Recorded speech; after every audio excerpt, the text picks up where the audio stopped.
another episode of Horror Movie Night. This week we find our energy centers just 2 inches below the heart with Lifeforce. Adam wonders if it's gay to kiss Patrick Stewart if he looks insanely hot. Scott wonders if all the women come from the blood of distinguished English actors. And I am in love on a level you'll never know with Matilda May. Now let's give in and give it up for this movie. Repeat. He was cackling with laughter. Repeat the Scott one. Scott wonders if all women come from the blood of distinguished English actors. So this was you really outdid yourself. Good job, Adam. Yeah. Thank you. This was the shortest plot description I've ever had to write because it just says tits. That's it. No, I'm kidding. So the plot, I did really. This movie, like, there's a lot that happens in this movie, but if you really break it down to its simplest of terms, I was able to summarize this movie in 8 sentences. Bring it on. I mean, so much of what happens is so inconsequential to anything. Exactly. Oh, so stupid. So here's, know what? I'm just going to read all 8 of them, and you let me know how much of the stuff that I missed really has a bearance on the rest of the movie. So astronauts find an alien spaceship with shriveled up bat creatures and 3 humanoid creatures, 2 of them male, 1 of them female, and they find a way to Earth. The female space girl drains multiple people's life forces, can shapeshift, and allows the male counterparts to escape as well. The beings are space vampires who feed on life force instead of blood. The lone survivor of the original shuttle has a psychic link with the space girl. They discover that London has an infestation of zombie vampires now. They decide that this possibly happened once before, which started our vampire mythology. It's discovered that by stabbing a vampire with an ancient sword just below the heart, you can kill them. After dispatching 2 male vampires, the lone survivor impales himself and Space Girl into the sword, ending the vampire reign of terror. All right. Nope, that is the simplest way to explain this stupid fucking film. One of those sentences could have been cut, too. Yeah, I didn't need to mention. I did not need to mention that as I was reading the sentence about, this might have happened once before. I'm like, this doesn't need to be here. Why didn't I delete this? 7 sentences, this movie. 7 sentences. But it took 2 hours to tell the tale.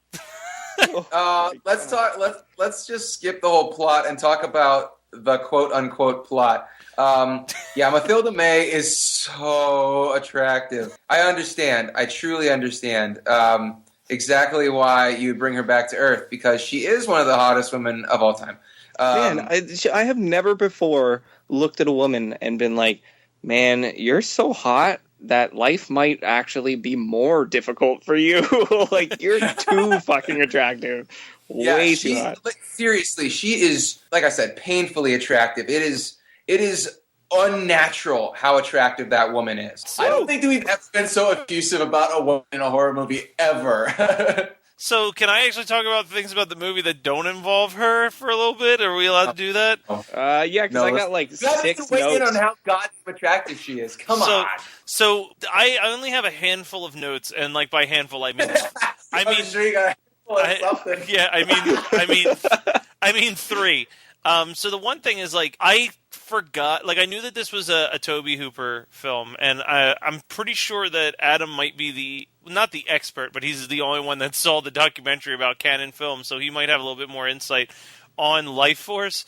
But I'm not surprised to find out that Dan O'Bannon had a hand in writing this, because there are points in this movie that remind me of both Alien and Return of the Living Dead, so it completely makes sense that it's the writer of both of those films. I mean, the whole opening feels like Alien, with them just going on a spaceship, finding these dead bodies, finding these weird creatures, and then the scenes with the shriveled up bodies tied to the operating tables just feel like it's right out of Return of the Living Dead. Oh, that is the torso in Return of the Living Dead. It's so funny because I didn't look up who had done anything in this movie except for Tobe Hooper. I knew that I'd say at the front. I was like, okay, because Dan O'Bannon is not a name that I like have stuck in my head.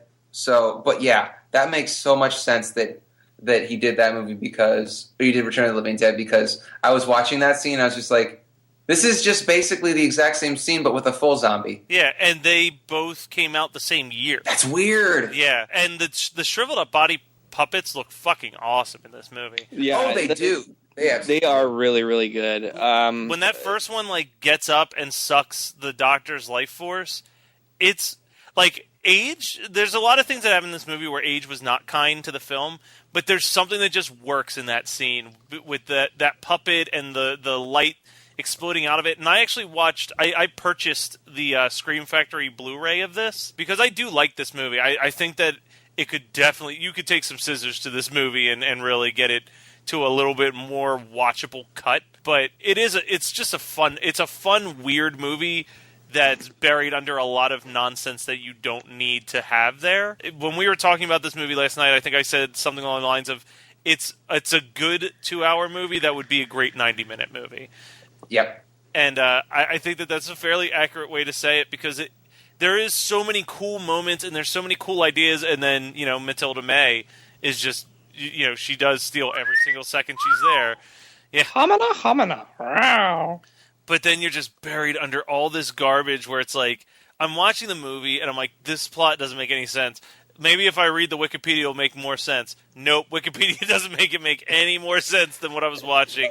No, see, I'm fine. Like, keep it as a 2-hour movie. It's not that this needs to be cut down. You keep it as a 2-hour movie. Replace a bunch of the shit in here that makes no fucking sense with something that actually makes sense. Like, I realized halfway through the movie, like, we're in the English countryside now, and some guy picks up a prostitute.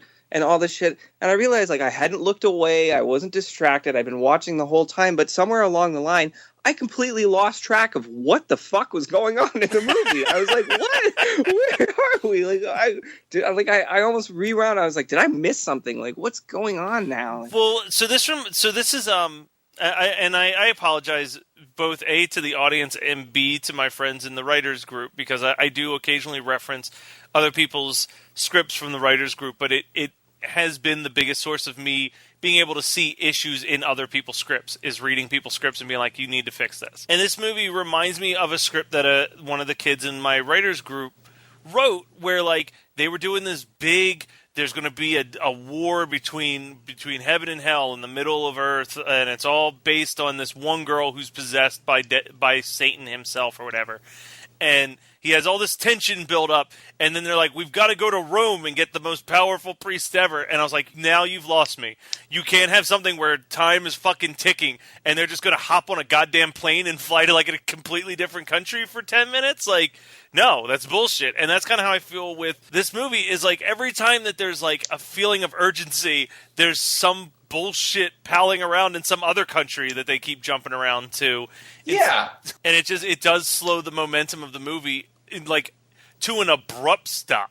So you mentioned the Canon Films documentary. That's why I picked this. Yeah. Because I watched the documentary about Canon Films, about the two dudes who ran it, Gollum and Gulbus, who were just insane men, just out of their goddamn minds, who made movies similar to this, just tits and violence and action and nonsensical plots. Yeah, and I'm supposedly getting that in the mail soon through Netflix, because that is now available on DVD through Netflix as of today, but it's on a very long wait. Good. It's a great, great documentary. I highly suggest watching the documentary. Lifeforce, not so much. And I appreciate that the top two billed people are Bo Derek and Dolph Lundgren. So I'm in the midst of watching this, and they're going through the Canon Films, the company. They're going through it year by year and explaining, the rise and the fall of this production company. Somebody comes on screen and they go, just think about Lifeforce. You got a movie that's directed by Tobe Hooper, written by Dan O'Brien, and somehow you've managed to mix up vampires, space creatures, body switching, and fucking zombies. Like, who does that? And then you know what they did? They gave it a $25 million budget, and then they showed. I wondered how much money they spent on this movie, because you just look at these scenes and the expansiveness, and you're just like, they just burnt the money. So they spent $25 million on it. Do you know how much it made, Scott? $30 million. 12. Yep. Oh, it bombed fucking hard. This was part of a 3-picture deal with Canon to do this, the Invaders from Mars remake, and the Texas Chainsaw Massacre 2. and I'm pretty sure the Texas Chainsaw Massacre 2 was the closest one to making back a budget. Yeah, it was this movie and Superman 4 that really caused, like, the downfall of this company. Superman 4, can we please just talk about... Dude, hey, that's wish... my favorite of the Superman movies. Mine too! Oh, you have shit taste, Matt. It's so fucking funny, though. Like, it's... I wish I had... Man, right? Yeah, with Nuclear Man, where he gives Superman just a little scratch on the face, and then Superman gets the flu for 3 days. Yeah, I love that movie. The same reason why, like, I don't like the Rocky films until Paulie gets a robot, and then I think the Rocky films are awesome. Happy birthday, Paulie. So yeah, anyways, the guy says that in the documentary, and at this point, I'm already fucking sold. I'm like, this sounds like the most ridiculous thing I've ever heard, and just knowing this company, like, I bet you it's just balls to the walls crazy. And then they showed the clip of Matilda May, and I was like, fucking done. I'm picking this for a work club. There's no way I'm not picking it. And I really, really should have done more research than that. Actually, I haven't even looked at what some of the bonus features are on this Blu-ray. I'm kind of curious now if there's any. 2 commentary tracks. Nice. And a couple interviews, and that's it. The Blu-ray contains the theatric cut and the longer director-approved cut. Ugh. If you go to IMDb, I mean, there is just pages and pages and pages of trivia about this movie, too. Like, I don't know where they got all that information. Maybe from that Blu-ray, but anyways, like, it's just... I had higher hopes for it than what I got from it, I guess. But this is... So I've heard someone say this before, and I think that it's kind of true in a weird way. Someone has said... It may have been on... and I haven't talked about him much in a while, but I think it may have been someone on the Killer POV podcast. Said yeah, that... you've been pretty good for last month. Yeah. Said, if you watch this movie... If you watch this movie and then you watch Poltergeist... You can pinpoint which scenes were directed by Tobe Hooper and which scenes were directed by Steven Spielberg, because all of the scenes in Poltergeist that are from Tobe Hooper kind of feel like they could have also been in Lifeforce, like the giant monster in the closet at the end, and like all the really fucking weird, trippy shit in that movie is just screams Tobe Hooper. Yeah, but I guess, I mean, that movie was surrounded by a plot that actually worked within itself, as opposed to... And a delightful old lady. Yeah, and a delightful old lady just baking people cookies. All right, so, I mean, I don't know what else to say about this. I got some notes, but this is one of those movies it's fucking hard to take notes on this, man, because it's really doing its own work. It knows what it is. It does, but at the same time, it has no idea what it is either. It wants to be everything all at once and loses track of its own fucking... It lost its mind. Like, it's a movie that's gone insane with its own lust for I don't know what. Yeah, I guess so. Do you know she only had 7 minutes of screen time? It felt like I was watching her... And she's nude in all of them. All 7 minutes, but it felt like I saw that woman naked for a full 90 minutes. Like, it felt... That can't be true. That must 7 be... minutes. That 7 must be, minutes. That must be the theatric cut. There is no goddamn way the movie that I watched only had 7 minutes of her. I watched... I watched the full one, and man... Like, that just seems physically impossible. I know, but I watched the hour 57 version last night. And, that's what I watched. Yeah, and I looked it up. 7 minutes. It feels like she is... Like, we're never not... The camera is never not on her breasts. Right? Like, it feels like they're there. You get some butt shots, too, so don't worry. It's an equal opportunity right there.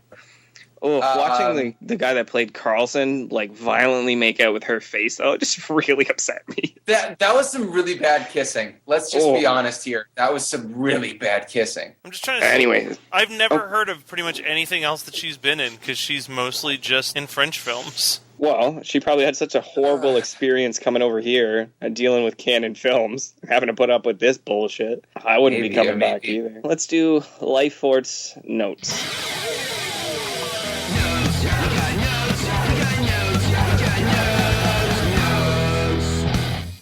So we get this voiceover in the beginning Does anybody remember what the voiceover said? I have no idea. It was entirely unnecessary. I haven't got a fucking clue what that guy was talking about. They're coming towards the alien craft or whatever, and the one guy says, okay, retract the solar panels.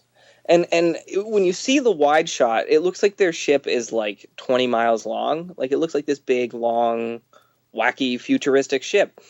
But apparently those were just solar panels that they had pushed out, and then it retracts back in, and it just looks like the regular, like an Apollo, your regular American space shuttle. And I was like, what the fuck? That doesn't... Why do you need that many solar panels? Why do you need 20 miles of solar panels on your ship? I don't know. I am not a scientist. Well, let's get a science man on here. Science men, if you can email us, please. Can't tell us. Do your research. hmnpodcast@gmail.com. Please, science men, let us know. So, here's another question for science men. Can you just get in spaceships and then just float unpropelled through the vacuum of space towards another spaceship and just hope for the best? You'll end up in there. Like, there's no tethers.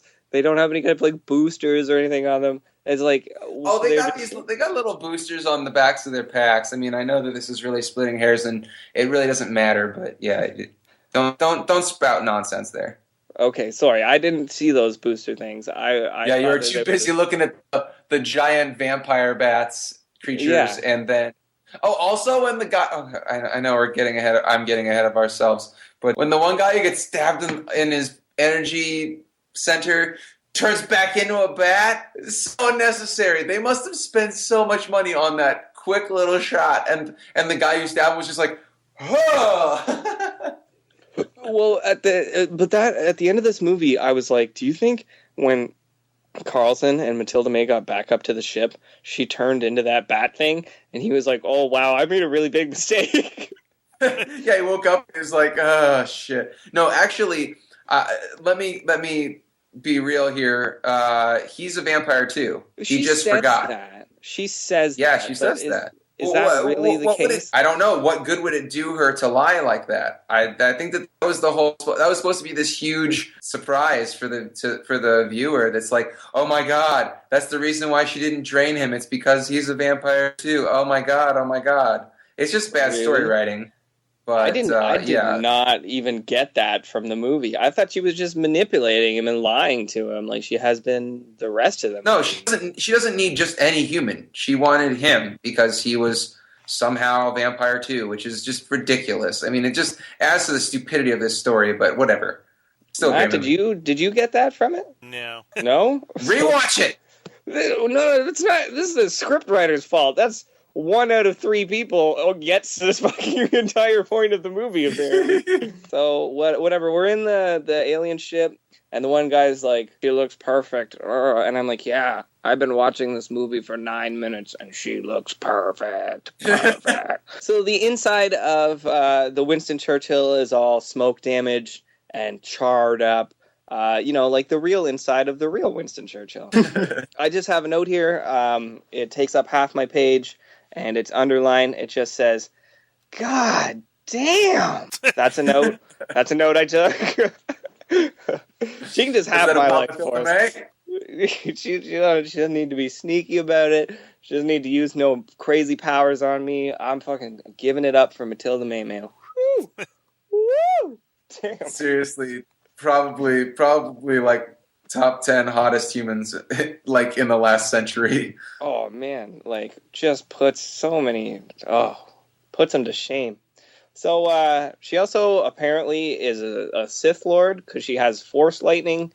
She can just push people out of the way when she wants. I don't know. Hey, here's a question, British military. Well, she's slowly walking away from you. Does anybody want to try shooting her? Anybody want to give that a shot? It's not going to do any good anyway. Remember that they like shoot the male ones, and they're just like, rah, and they get the fuck away. They don't care. Yeah, but that hasn't happened at this point in the film. I'm like, everybody, you're at a military base. Why is no one shooting her? I guess they're just, as she's walking away, they're all in awe of her perfect ass. They're just too distracted. They can't. It looks like we're getting some nude dudes with bad attitudes in this movie. That was for the female listeners.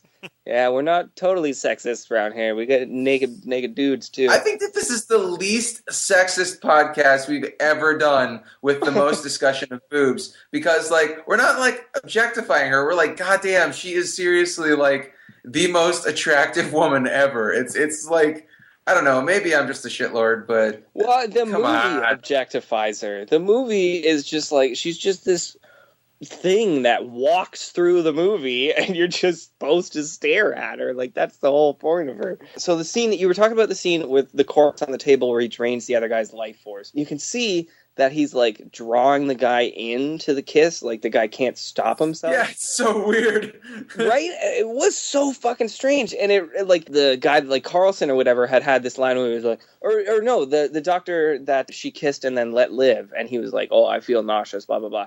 He had this line where he was like, it was the most amazing thing I'd ever felt. It was totally sexual. I was just drawn to her. And I'm like, do you think that doctor's thinking the same thing about that emaciated corpse right now? He's just like, that was the most desecrated corpse I'd ever seen. It was totally sexual. I couldn't stop myself. I feel like he and the police chief from Dr. Giggles would really get along discussing these issues. Yeah. Absolutely. Okay, so then the one guy's like, it's as I feared. It causes death after 2 hours. I'm like, what are you talking about, as you feared? You knew nothing. Your scientific method extends to literally poking corpses with fucking poles. You don't know what's going on, you idiot. But the zombies in this are pretty amazing. Like, when that one zombie runs into the grate and, like, explodes all over them, I was like, yes! That's fucking amazing. I love that. I would have loved to have seen that happen on Buffy the Vampire Slayer TV show. That would have been just the icing. So he explains what happened on the Winston Churchill and, like, how he killed everybody. It was all for her. And he's like, it's the hardest thing I ever did. And they're like, yes, I know it was right. And he's like, no. Leaving Matilda May was the hardest thing I ever did. I'm like, yeah, absolutely, buddy. I'm totally right there with you. I get it. And then he has this crazy sex dream about her that just goes on for way too long. There's an area that they could have cut down, because that sex scene is like kissing and staring at each other for like 3 full minutes. And I was like, oh, will this ever end? Like, Jesus Christ. So I guess this is where it really starts fucking losing me. He's put under hypnosis, and he sees that Matilda May has now inhabited somebody else's body, right? Yeah. So as soon as they're out of the hypnosis, somebody starts asking, like, yeah, but where's Matilda May's body? I'm like, I don't know, but we gotta get to Scott. And he's like, yeah, but where's Matilda May's body? I need to know. For reasons. I just need you to tell me where her body is.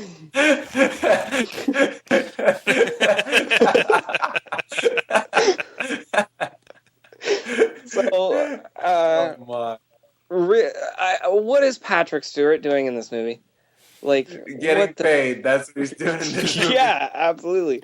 I think he only has 7 minutes of screen time. Like, he is there and gone in no time flat. He takes them in to see the redheaded woman, and this is by far the most awkward, uncomfortable, fucked up part of this movie, where Carlson's like, I can see inside this woman, and she's a deviant masochist. She wants me to beat it out of her. And then he like, oh my God, do you mind? He's like, no, I like watching. I'm a voyeur. Yeah, Jesus. I've always been a bit of a voyeur. And then he just like yanks her clothes off and pulls her hair. And I'm like, oh my God, I'll take the sex scene. I'll take that weird 3-minute sex scene again over this. This is terrible, man. So real quick, since we were discussing Jean-Luc Picard, Lifeforce, his third movie ever, and he was only in one TV episode before that. Wow. Yeah. What did he do immediately after this? Lady Jane, and then he was casted in the Star Trek Next Generation. Wow. Nice. So this is pre him being anybody.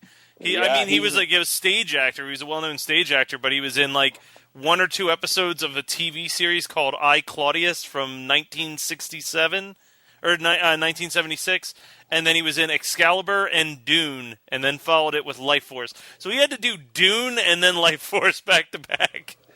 Wow. But let's just agree that Excalibur is a kick-ass movie. I don't think I've ever actually seen Excalibur, so I got to put that on there. Oh, It watch fills, it. It it is fills so my good. heart with joy, though, when I'm looking at his list of film credits, and I see Robin Hood Men in Tights in there when he played King Richard. So, the one guy is the teacher, or maybe he's the principal from A Clockwork Orange. The one that punches Alex in the nuts when they're sitting on the bed. Ah, yes. Yeah, he's like, I'm come to save you from yourself, and then punches him in the balls. I'll never do any impression better than all of Adam's impressions. Yeah, it's difficult to be friends with him. Carlson was playing a game of kissing chicken with Patrick Stewart, and he lost, man. He went right in for that deep, passionate kiss on Patrick Stewart's. I think that the kiss between him and Patrick Stewart is better than all the kisses between him and Matilda May. It's definitely a lot more comfortable. He's more with it. into it. Yep. Yeah. That's where all the passion was. So the recipe is you mix 1 part vampire, 12 gallons of Englishman's blood. You got to shake that well inside of a helicopter. Now, let your movie only half bake, and your Matilda May should have a warm, gooey center. That's the best note ever. I feel like that's our new Hausu marker. Dude, the part where she just gives him the death stare, she's just because she's all covered in blood. That is the high point of this film. Yeah, well, she was made of blood. It was it took so long for that to happen. It was this weird thing. It was building, all the blood's draining, building, all the blood's draining, and then it's just Matilda May. I knew and what was going to happen, and I was still impressed. It's just Matilda May made out of blood. She looks at Carlson and just goes, "Ah!" and it just explodes on the floor. I was like, "What was the point of that? What the fuck, man?" Even the English politicians are soul-sucking vampires, and they aren't portrayed in this movie very nice either. Carlson, dude, come on, nobody's buying this. You just are still trying to have sex with Matilda May. We get it. It's an honorable thing to want, and we all understand it. But if you could just stop with the charade here already, okay? Just admit it, buddy. Admit it. I don't care about anything that happened in the next 30 minutes of this movie. Didn't care. Didn't write a note for it. I don't even remember what the fuck happened. Anyways, they end up back in England. Some other guy dies. Something about psychic transference, and Carlson's still chasing that booty. That's all I know. I don't know. None of it matters. Nothing matters. I tried so hard to pick some crazy movie, and it was good up to so far, but in the end, it doesn't even matter. Oh my god! I just got lightheaded. I was laughing so hard. Adam, good job. Now Matt knows what it's to get a head buzz from smoking weed. Oh my god! God damn it! Fantastic. A+. So carefully crafted. Yeah, Is that what you did for those 30 minutes where you didn't give a shit? Where you're like, I'm just going to reference a Linkin Park song. Jesus All right. Christ. So we get to the last set piece of the movie or whatever, and the vampire dude is at the front. I still have no idea what the fuck the point of this is. It has to go through the vampire guy to be passed to Matilda May to go up to the ship. I don't fucking know. Anyways, the one English guy's there, and the vampire looks at him, and he's like, "Just bring yourself to me. That way it'll be less terrifying." And I'm like, you know what? I don't think you have to worry about it being terrifying. It was never really terrifying. Nothing so far has been terrifying. We're all pretty okay around here. Yeah. So Matilda May died the way she lived. Buck-ass naked. Good shit. So then I guess that's the end. I mean, all all of London is fucking dead, and Carlson is what? He's going to go on wacky space adventures exploring the universe and his new bat girlfriend's probably really confusing genitalia. I don't know what the fuck. So ridiculous. The only other, there's also no way that Buddy made it back in time to tell them not to drop the nuke. So London definitely got nuked too. That's the end of this movie. All right. I love this film. It's more fun to talk about it than it is to watch it, like, honestly. Yeah. Oh, yeah. This is only mandatory watching once. Yeah. No, I think it's mandatory watching once, and then you find a way to make like a super cut of like 20 minutes of it and just watch that. I honestly think we only need 7 minutes of this. 7 minutes. Yes. Listen, I know that was the easy joke, but I'm going to be honest. I would keep all of the vampire zombie creature things because they looked cool. Dude, you want the 7 minutes of Patrick Stewart so you can get that kiss back in. Oh yeah, that kiss can't be lost. Scott, do you want to start off with what you watched this week? Oh, do I? I have I have one movie that I rewatched because I just want to talk about it again. I didn't even rewatch the whole thing. What, I just Gremlins rewatched. 2? No. No. I want to talk about a little film that I talked about 2 weeks ago, and then last week, and 3 weeks ago, called Slumber Party Massacre 2, which is seriously the most endearing slasher film ever. You need to calm down. We're going to be talking about this literally in like a month or two. No, I will not calm down. Dude, the Driller Killer is so good. I rewatched all the dance and guitar montages in that movie today, and it is just they actually learned how to play their instruments. This is all stuff we're going to talk about when we discuss it in full. But man, I love Slumber Party Massacre 2. It is my new favorite, I think, of all the 80s cheesy horror flicks that I love. So there's that. But the movie that I actually finally watched, I've been meaning to. I started it like 5 times, and I think I've talked about it before. Never finished it until today. Blood from the Mummy's Tomb, starring another gorgeous dark-haired woman with. Well, actually, she had blue eyes, but Mathilda did not. She has brown eyes. But Valerie Leone is in that movie. It's a Hammer film, and so in typical Hammer fashion, they spend way too much money, way too much exposition. It's very silly, but it is gorgeous to watch. And Valerie Leone, I don't know, is great to look at. She's also very, very attractive. She's no Mathilda May, but she's up there. So yeah, that was what I watched this week. All right, so all that I have for this week is 3 different films that I rewatched. So the one that I rewatched, I literally had seen once before, and I'd seen it on Monster Vision with Joe Bob Briggs, so that gives you a rough idea of how long ago I'd watched this shit. The Surgeon, and it's not a very good movie, but it still has one of my favorite VHS covers. I always remember seeing that in the video store. Yeah, you are. The other movie that I rewatched, because I literally remember nothing about this movie, and my friend wanted to rewatch it, so we decided to rewatch Near Dark, which is it's not is that a vampire movie. Yeah, it's a pretty decent vampire movie, but I hear people say that it's like, you know, it's head to head between this and Lost Boys, and no, it's not. Oh, no fucking way. Yeah, no way.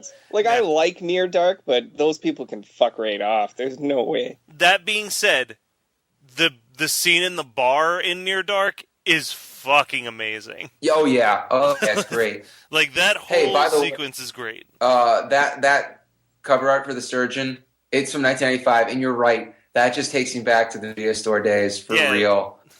It's a great cover, and it's a terrible movie. Oh yeah, I'm sure. There's this movie that I'm blanking on it. Well, I'll look it up while Adam's doing the second half of his Tony Todd diatribe. But there's another movie from the 80s with a play-by-playmate in it about a killer surgeon too that I'm gonna look up. And the last one that I watched, and Scott will appreciate this.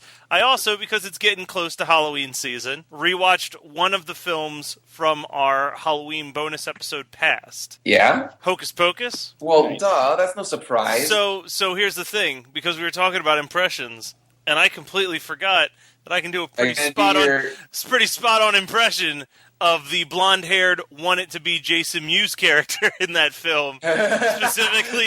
Specifically his laugh after every line of jokey dialogue delivered to him, which is, like, Jesus Christ. Oh, man, that's so good. Watch Hocus Pocus. That's fucking spot on. I'm nailing it out of the park. But yeah, that movie's still awesome. I still, if the two of you lived near me, I would demand that we go out for Halloween as the Sanford sisters. I'd be totally fucking down with that. I would want to be Kathy Najimy or whatever her name is. Okay, then I'll be Bette Midler. I'm fine with that. I'll wear the weird I butt gotta be teeth. Sarah Jessica Parker? Come on. I'll be Sarah Jessica Parker. I just think that I don't have the body for that one. If we're going to be honest, Scott, me, you're too kind. Scott, I mean, of all of us, Scott is the one that probably has the Sarah Jessica Parker body because he eats way healthier than you and I. You know it, girlfriend. But that's all. What's the one line that the zombie guy has in that movie where he finally like gets his mouth open and he's like, 3 centuries I've been fucking putting up with your bullshit. That's not the line, but I wish it was. Just out of nowhere, that movie got really blue. But that's all I've got. So let's hear the exciting conclusion to Adam's adventure to meet Tony Todd with three other mutants that showed up. And a magician. Mysteria, the magician. Ooh. So, I before the movie even starts, I see Tony Todd outside. There's nobody fucking there. I'm the only one that like noticed him out there. So, under the pretense of like going out for a cigarette, I went out and I like introduced myself to him and I asked him if I could take a picture. And he said, "Oh, don't worry. Like after the Q&A, we're gonna do pictures. Everybody's gonna get pictures."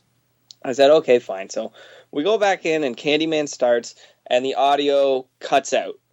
And it keeps cutting out every 5 minutes or so. And they just cannot figure out how to get this fucking thing to work. They had one job. Right? So after maybe 20 minutes into the movie, everybody just stopped paying attention and started talking amongst themselves. Nobody watched the movie. Must have felt really good for Tony Todd. Just a mess, yeah. And so, anyways, he comes up and he does the Q&A, and the Q&A is just awful. Like the dude that was hosting it, he was playing it like this was some 2-man improv bit, and he had to make jokes every time he talked. Every time he talked, the jokes just fell completely flat. There was 3 different variations of the question, "What was your favorite scene to film?" in Candyman. And then we're in Kitchener Waterloo in Canada, the whitest town you've ever been in. Little white girl speaks up from the back and she's asking a question about racial tensions in Candyman and its portrayal of racial tensions and how they relate to today. And it's just the whitest thing you've ever seen. As one person from the group remarked, it was as if she stood up and she went, "Yes, Mr. Todd, have you noticed that you're black, and do you have any kind of comment on that?" Like, it was just so awkward to watch. Like, it was really bad.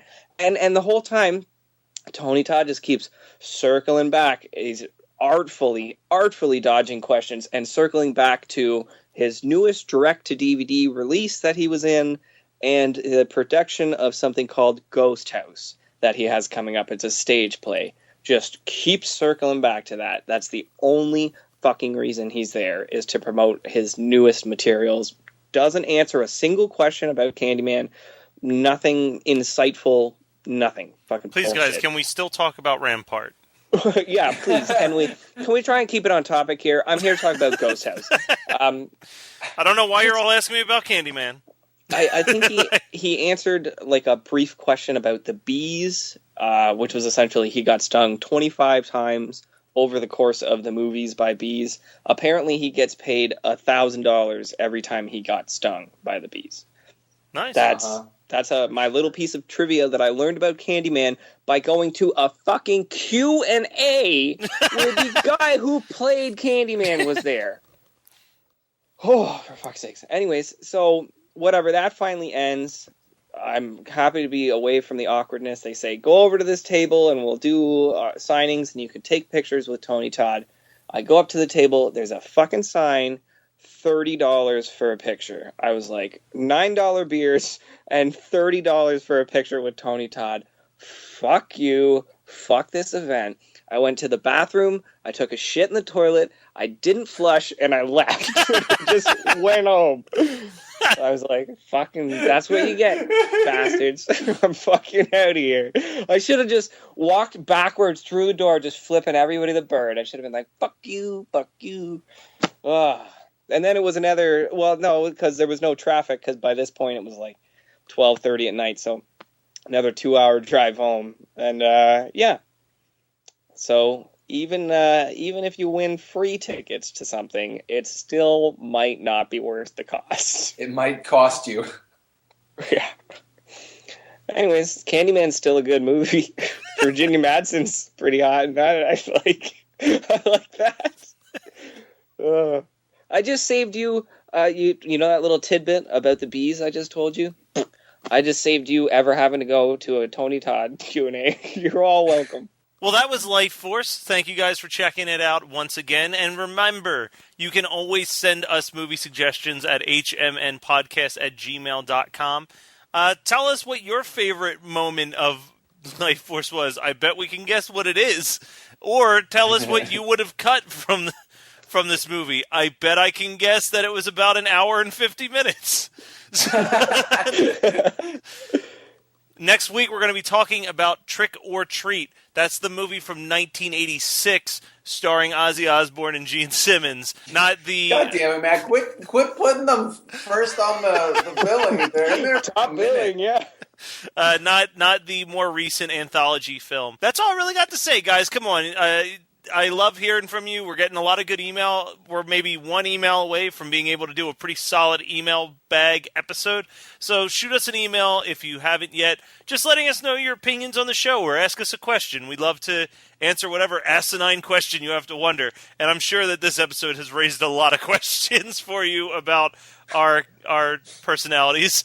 So go ahead and ask away at hmnpodcast@gmail.com.